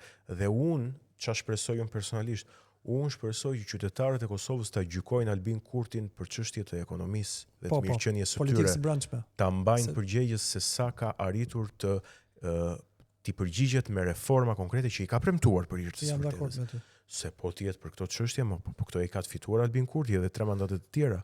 Po unë shpresoj që vërtet ekonomia e Kosovës të rritet, vetëvendosja të mbajë përgjegjësi dhe të realizojë reformat që ka premtuar, dhe nëse nuk i realizon, qytetarët e Kosovës ta mbajnë përgjegjëse për këtë gjë. Ka një tentativë për të qeverisur së brendshme apo politikë të jashtme, po thonë. Për të qeverisur së brendshme me politikë të jashtme, duke konsumuar më shumë politikë të jashtme narrativ dhe për të fokusuar pak vëmendjen nga problematikat e brendshme dhe llogaridhënien e çështjeve të brendshme të vendit. Është një prirje kjo, është një prirje që nuk mund të themi se nuk ekziston, por në rastin konkret të Kosovës janë të lidhura për shkak të situatës sui generis ku gjendet Kosova. Për shkak të situatës sui generis, sepse ke një shtet aty sipër, Serbia, e cila pretendon se Kosova është në kornizën ndërkombëtare të rezolutës 1244 ende. Pra ka disa regjistra ndërkombëtar në të cilët Kosova është detyruar që të flasë. Kështu që nuk i ndan dot kaq shumë siç mund të ishte për shembull rasti i Shqipërisë apo raste të shteteve të tjera më të konsoliduara. Pyetjen e radhës e kam me foton e radhës për ishtë së vërtetës. Edhe vetëm te Kosova. Albin Kurti edhe Edi Rama. Po. Unë nuk dua ty në shpjegime, dua që të marr çat ja do ta them unë.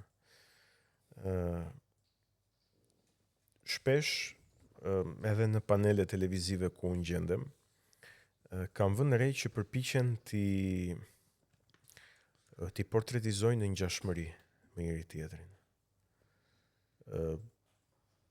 Për shkak sipas tyre të disa karakteristikave, po themi, të temperamentit apo të personalitetit. Pra të dy janë politikanë të fortë. Pra janë politikanë të cilët e ushtrojnë vullnetin e tyre në vendime të forta. Po, me karakter. Patjetër. Dhe kjo është gjë e mirë, mos e një politikan kështu duhet të jetë, po themi. Pra duhet të ketë karakter dhe të ketë pesh vendimi që merr. Por përveç kësaj thënë këtë, nuk ka asnjë ngjashmëri tjetër. Në përmbajtje janë përfaqësojnë thellësisht dy modelet kundërta. Dhe kush është i miri? Ka nevojë të ta them? Ka nevojë të ta them? Për të I miri është ai politikan i cili legitimitetin e vet dhe vendimet e veta i merr mbështetur mbi konsensusin popullor.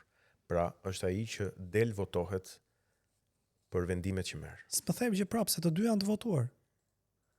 Për vendimet që janë marrë, janë të dy të votuar, madje me filtrin që i vure, Rama është më i votuar se sa Jo, Albini. është me filtrin sipas interpretimit tënd që i bëre filtrit tim, në fakt është Albini më i votuar dhe me përqindje, se është aty afër janë. Rama mund Aty të afër vendos Rama qeveris prej shumë mandatesh pas një lloj krize Aty politike afër që do të thotë Por i qytetarët i kanë dhënë një lloj legitimiteti që s'prodhon as krizë, Por- kurse Albini sipas të gjitha raporteve ndërkombëtare dhe sipas përvojës son empirike edhe në Shqipëri dhe në Kosovë, përfshirë ty se dhe ti besoj ke dieni dhe ke njohuri se çfarë bëhet në Kosovë, nuk është se jeton diku tjetër, në një planet tjetër.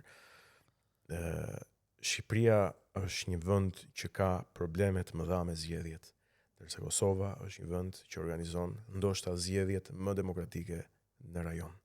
dhe po i bën çdo vit.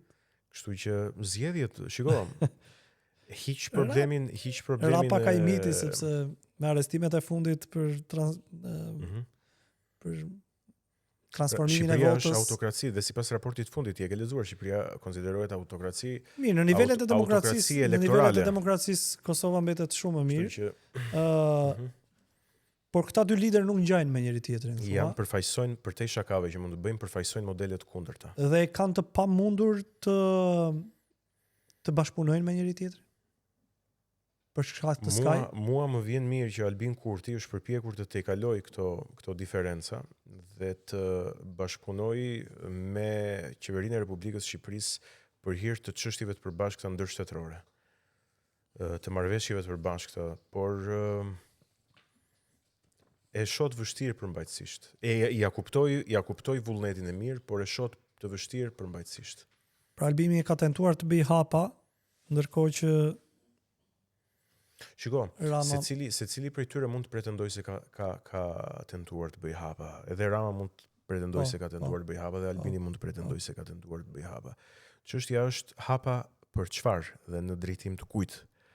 Në qoftë se ti bën editorial me Aleksandr Vučićin tek Frankfurter Allgemeine Zeitung dhe kërkojnë që ti heqësh kushtet e antarësimit të Serbisë për në Bashkimin Evropian, i vet do të një emër ati duke i hequr kushtin kryesor që është njohja e Kosovës. Më thënë, ky është hap në drejtim të Beogradit, jo të Prishtinës. I vet do të një emër ati artikulli të kryeministrit Rama. E tham në fillim, është politike jashtme e personalizuar. Mendojnë që ishte gaf apo është e menduar? Jo, nuk besoj që është gaf. Nuk besoj që është gaf. Dhe ti e di mirë raportin. Unë mendoj që është më shumë kështu blof më. Është një farë blofi për të nxjerrur debatin. Në qellta por e pa nevojshme për. Është një farë blofi, po. Po. Këtu kemi disa drejtues të Shqipërisë, ndoshta më kryesorët. Po. Ismail Qemali, Ahmet Zogu, Fan Noli, Enver Hoxha, Fatostano, Sali Berisha, Edi Rama dhe i radhës. Po thua ti, kush do të jetë? Mendojnë që më i miri që ka pasur vendi është atje apo nuk e kemi parë akoma? Jo, nuk e kemi parë akoma. Qartë. Dhe si do duket një lider, një kryeministër i Shqipërisë?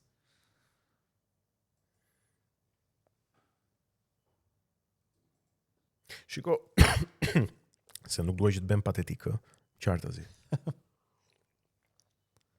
Po e kemi një kryeministër që flet shqip që tregon se si mund të duket një kryeministër tjetër që flet shqip. Ngjitur. Bukur ishte. Unë mendoj që në politikën e sotme në Shqipëri ka një përfaqësues politik i cili ngjan dhe që mund të jetë lider. Pra, më i mirë se sa këta këtu. Albin Kurti është një model i mirë për të ndjekur në kuptimin e formatit i një lideri politik që do të drejtojë një. Parimisht po, dhe unë mendoj që në politikën e sotme të Shqipërisë sot është një drejtues politik I cili është I mirë, jo se I ngjan, po sepse I ka ato parime.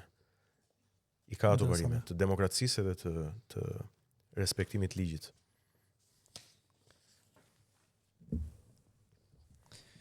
Do ma interpretosh ti, ndërkohë unë kam një pyetje për këtë, po. Mos më fut në psikanalizë. Jo. Shiko. Po të letë marrësh një drejtim tëndin, pasaj doj unë. Ajo që unë shoh këtu është pra po e ndaj kështu për hir të shpjegimit në dy pjesë, majtas edhe djathtas. Në pjesën e majt shoh yjsi, një yjsi, e cila është bashkuar, po themi, në formën e trurit të njeriut, siç është Arusha e Madhe, Arusha e Vogël, Orioni, etj. Në këtë rast është bashkuar dhe duke konfiguruar trurin e njeriut, ndërkohë që në krahun e djathtë si vazhdim të do ta interpretoja si yjsi edhe këtë, po jo si yjsi, po si mjegullnaj planetare. Si mjegullnaj, pra më shkon, kam par kur isha më I vogël, revistat e astronomisë që tregonin mjegullnajat gjigande mes yjeve, dhe më ngjan shumë ky tymi që del nga këto fabrikat. Unë do të drejtoj në një mbasi ja futa pyetje, do të drejtoj në një pyetje tjetër. Ne jetojmë në një epokë ku prej vitesh tashmë është teknologjia ajo që si thua definon jetën tonë, po edhe kryesisht inteligjenca artificiale. Pra ndërkohë që në zhvillimin e shoqëror ne kemi gjithmonë këtë luftën midis data, inteligjencë artificiale, që janë gjëra të padukshme, janë gjëra kështu, më shumë koncepte dhe ne nuk arrim t'i prekim dot. Por në të njëjtën periudhë, konfliktet në botë definohen nga një gjë që është shumë toksore dhe shumë e prekshme, është nafta, energjia.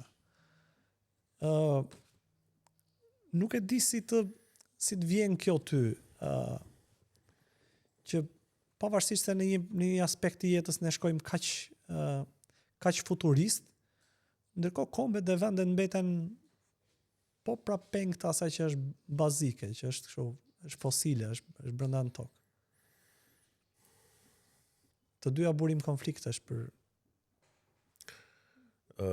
kombet. Është një libër shumë I mirë që unë ua sugjeroj të gjithëve, sidomos atyre që janë të apasionuar me teknologjinë, me inteligjencën artificiale dhe me algoritmat veçanërisht. I Matteo Pasquinelit, është një filozof I shkencës edhe I algoritmeve. Dhe ai ka një shpjegim shumë të thjeshtë për çfarë janë algoritmet dhe veçanërisht inteligjenca artificiale ose përparimi teknologjik nga një fazë në një fazë tjetër. Dhe thot këtë gjë. Përparimi teknologjik, unë po e them me fjalë shumë shkurtra, duke rrezikuar që edhe të gaboj, po gjithsesi për ta thënë thjesht, përparimi teknologjik nuk është, apo algoritmi nuk është asgjë tjetër veç se diçka që një fazë, një periudhë të mëhershme bëhej manualisht, tani kodifikohet dhe bëhet me makina. Një gjë që në një fazë të mëhershme bëhet me makina, kodifikohet dhe bëhet përmes impulseve të elektronikës, të çipave dhe të kompjuterëve. Pra është sinteza e të njëjtës punë, e të njëjtit aktivitet, nuk është diçka aliene, diçka e mistershme që vjen, po themi, nga një realitet tjetër.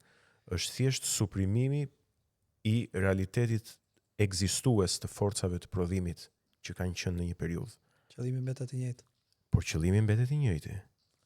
Dhe algoritmi nuk është diçka moderne.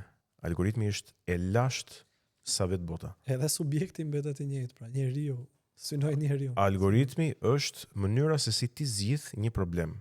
Dhe kjo është e lashtë sa vetë njeriu, sa vetë historia njerëzore. Nuk është diçka që lidhet me kompjuterin dhe me qipat, edhe me inteligjencën artificiale në thelb.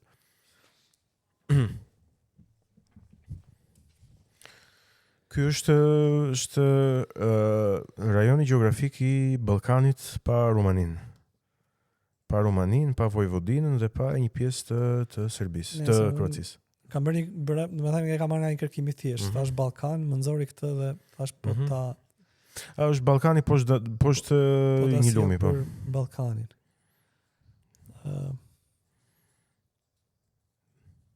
Nuk e di nëse ke një refleksion për Ballkanin.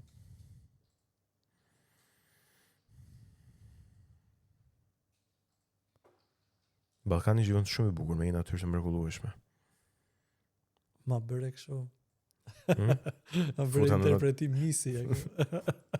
Për paqen e botë. Jo, se gjëja e parë që të bie në sy këtu janë relievet. Po relievet. Relievi gjeografik, kështu që të shkon mendja tek. Ose mund ta drejtoj unë pyetjen. Më thuaj. Shpeshherë edhe unë bi dakord që Ballkani është një vend fantastik për nga aspekti i diversitetit mjedisor. Por shpesh është konsideruar si një fuqi baruti. Edhe një pyetje është në kokë që më vjen ndërmend. Ballkanasit mes njëri tjetrit konfliktojnë a priori apo është politika që e vendos në konflikt Ballkanin. Pra, nëse Ballkanit i heqim qeverit, a do ishte në gjendje të bashkëjetonte në harmoni mes njëri tjetrit? Tani që të mos bëj ndonjë zotim që nuk do ta mbaj, se këto janë edhe rekordet e regjistruara dhe na i nxjerrin njerëzit dhe na thonë se ke mbajt premtimin. Sa të kem të paktën ndërgjegjen civile dhe politike që kam sot, që kam tani, se kuj dihet mbase e ndryshoj edhe mendoj ndryshe, po sa ta kem këtë. Unë do të përpiqem që të luftoj prirjet, po them, dhe segregimet kulturore dhe raciste ndaj kontingjenteve të ndryshme njerëzore, ballkanasit në veçanti. Këto pra ma thuash pak më shqipe. Këto përshkrimet kulturore ose kulturaliste të ballkanasve si njerëz që nuk pra kanë prirje të brendshme për të konfliktuar, janë ignorant, janë pra të paftilluar, janë politikisht të pa emancipuar. Për mua këto janë qasje shumë të gabuara. Është politika ajo që i ka vënë zjarrin Ballkanit, nuk është kultura. Nuk është kultura e popujve. Edhe pse dikush mund të më thotë si mund të thuash këtë për serbët, për shembull. Po unë vazhdoj besoj që është deep state dhe shteti i Serbisë ai që është prodhuesi më i madh i masakrave që ai vend ka bërë ndaj fqinjëve të vet. Edhe unë mendoj që kështu është. Unë nuk besoj që popujt kanë kështu prirje të brendshme a priori për një gjë ose një gjë tjetër. Popujt, njerëzit rriten në mjedise. Nuk janë tabula rasa. Rriten në mjedise caktuara. Dhe këto mjedise ndikohen katërcipërisht nga politika. Kështu që domethënë jam kundër qasjes që populli meriton qeverinë që ka. Jam kundër qasjes. Interesante. Dhe imazhi i fundit. Po. Kjo në fakt është arsye pse po bëhet lufta në Iran edhe të gjitha konfliktet. Gjitha konfliktet e epokës Trump, po themi kështu. Dhe siç duket situata, mendoj që qofsha gabim, po mendoj që Kina do ta kalojë shumë shpejt Amerikën. Çfarë do të thënë kjo për botën? Për ne?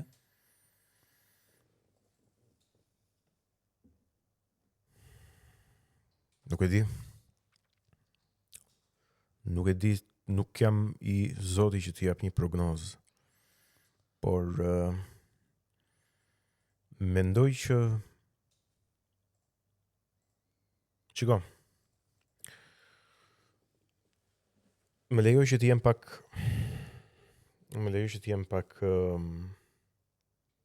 pak heretik. Të bëj pak sakrilegj. E ke parasysh ti kur të thonë që shiko mos u jep shumë në një marrëdhënie dashurie se të merr për të mirë qenë. Bëj një çik të vështirën që të ta di vlerën. Kështu është edhe çështja jonë. Duke u dhënë në mënyrë të pakushtzuar pas perëndimit, duke qenë populli më pro-amerikan në botë. Dhe me të drejtë, edhe me të drejtë për çështjen e Kosovës, edhe me të drejtë. Por duke haruar që pala tjetër e madhe nuk e mendon si ti këtë gjë. Ne kemi përfunduar duke qenë, po them, të nëpërkëmbur pikërisht nga ata që kemi parë si shpëtimtarët tanë. Unë e di që këtë s'kan guxim ta thonë shumë njerëz, po kjo është e vërtetë, këtë e dinë gjithë se e flasim në kafe këtë gjë. Shiko, më duket sikur e këshilluar edhe me kryeministrin se ka pasur disa episode. Edhe ai do të shkojë te Kina. Kemi parë disa episode ku kryeministri në mënyrë nuk e dim të drejt për drejt apo jo, po disa analiza e kanë bërë këtë lloj vëzhgimi që po mundohet t'i tregoj partnerëve që ne po na lutet Kina, kështu që duhet të shpejtoni nëse keni ndërmend të na bëni pjesë së shtëpisë tuaj ose duhet na trajtoni pak më mirë se ne jemi Shiko, kryeministri këtë kryeministri ka përdorur dhe këtë frazën menuse, ne ke parasysh që s'po martohemi dot. Mund të shkoj edhe ti syt këtë nga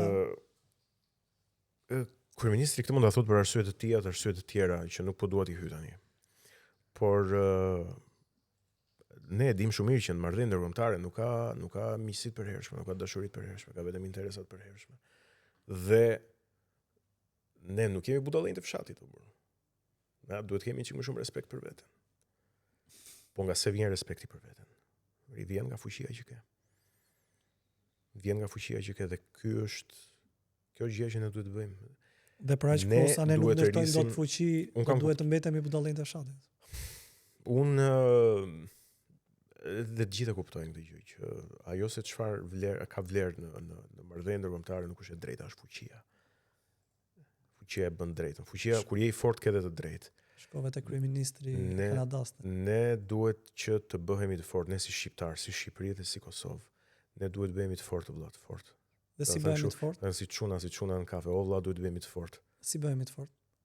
Duke fuqizuar ekonominë, duke fuqizuar ushtrinë, duke fuqizuar drejtësinë. Edhe duhet të bëhemi të fortë. Duhet të bëhemi të fortë për aq sa kemi takat në rajonin e Ballkanit Perëndimor, se nuk po them që do bëhemi po them si Rusia apo si Amerika, se nuk kemi superfuqi botërore. Po, absolutisht. Po duhet të bëhemi të fortë aq sa Serbia, që ka mundësinë të luajë me 3 porta. Ka një kontekst tjetër historik Serbia. Unë i bashkohem edhe opinioneve të tua edhe qëndrimeve të tua në shumë prej tyre. Sigurisht që më shumë se të fortë, unë do prej dhe ndoja të investoheshim më shumë në inteligjencë dhe në kapacitete në kuptimin po mendoj që vinë bashkë. Edhe ato absolutisht që kur je kështu, domethënë ja del, po unë si ndjekës si prej kohësh bashkë me ekipin i sistemeve arsimore, na është bërë kështu si dakord jam aty. Plotësisht dakord. Si gjuhë që vendi jon për fat të keq në çështjen e politikës ndërkombëtare, marrëdhënieve ndërkombëtare, kryesisht definohen nga diplomacia, dhe diplomacia është, le të themi, është shkollë, është universitet, është një art i ekselencës. Që ne nuk e kemi pasur sepse në vetvete nuk kemi pasur ndonjëherë akademi edhe të prirur ndaj kulturës. Për shembull, unë gjithmonë kur jam rritur, domethënë kur kemi qenë ato shkollë, ne më shumë diferenconim faktin heroik të trimërisë së Isa Boletinit që nuk u çarmatos në parlamentin anglez, se sa në fakt se çfarë fjalimi dhe lobimi bëm kur vajtëm në parlamentin anglez dhe duke si shoqëria jonë nga që kemi qenë të vegjël edhe të agresuar her pas here, i kemi dhënë më shumë prioritet pushkës se sa penës. Ndërkohë që nëse ne i japim penës pushka është pastaj është më e lehtë, po ne kemi shumë për të bërë në këtë aspekt, edhe unë mendoj që ne kemi nevojë të ridimensionojmë le të themi prezencën tonë, por këtë nuk mund të arrijmë nëse vendi jon prodhon 4 matematicianë në vit. Absolutisht. Regjistrojnë 4 studentë për matematikë. Ne s'kemi për të shkuar. Absolutisht jo. 4 studentë dhe një pafundësi kamarierësh, me gjithë respektin për punën dhe për lodhjen e tyre, por kjo që thua ti në konceptin tim të bërit i fort mbështetet mbi një premisë të madhe që është të nisim edhe ta konceptojmë këtë forcë kolektivisht. Pra jo individualisht. Këta e bëre tani këtu e vështirësove fare për shqiptarët. E bëra mision të pamundur. Pra i fort është kolektivi, nuk është individi. I fort është gjithmonë kolektivi. Lëri prallat me fuqinë e individit në liberalizëm. Amerika është e fortë sepse është kolektivisht e fortë. Po është kolektivisht e fortë. Pra aty individi është i fortë padyshim, sepse janë kushtet e garancisë që bëjnë të fortë këtë individ dhe këto janë kushte kolektive të qenit i fortë. Dhe kështu ngrihet një vend i fortë. Një vend i fortë i cili ka në dorë atë që njerëz si ne mund ta kenë ndëruar gjatë gjithë jetës dhe nuk e di nëse do ta shohim ndonjëherë sa të jemi gjallë, që të kesh në dorë të negociosh minimalisht për fatet e tua. Kaq. Edhe unë besoj te kjo dhe mendoj që është një aspiratë e munguar vendi jon ose individët brenda kësaj shoqërie nuk e kuptojnë cila është aspirata ose ëndra e madhe e jon që të operojnë. I have a dream. Kam një ëndër që të sigur një herë në jetën time të shoh që ne marrim vendim vetë për fatet tona. Kjo është ëndra ime. Po e pash sa të jemi gjallë, do të jemi lumtur. Po nuk e pash, do ta shpresoj që do ta shpresoj që brezat e tjerë. Egon, unë të falenderoj shumë që ishe pjesë e kësaj bisede. Zjati shumë se çunë kisha menduar, edhe ti më paralajmërove që mund të zgjaste. Megjithatë, unë të falenderoj shumë që ishe pjesë e këtij komunikimi. Falenderoj shumë për ftesën dhe e shijova jashtëzakonisht. Dashur miq, ne do jemi sërish së bashku në komunikimin e radhës me personazhin e radhës për diskutuar mbi çështje të ndryshme që shpresojmë shumë të zgjerojnë le të themi mënyrat se si ju i qaseni perspektivave që ju i qaseni problematikave në jetën tuaj të përditshme, kështu që duke ju lënë takim në bisedën e radhës, ju përshëndes.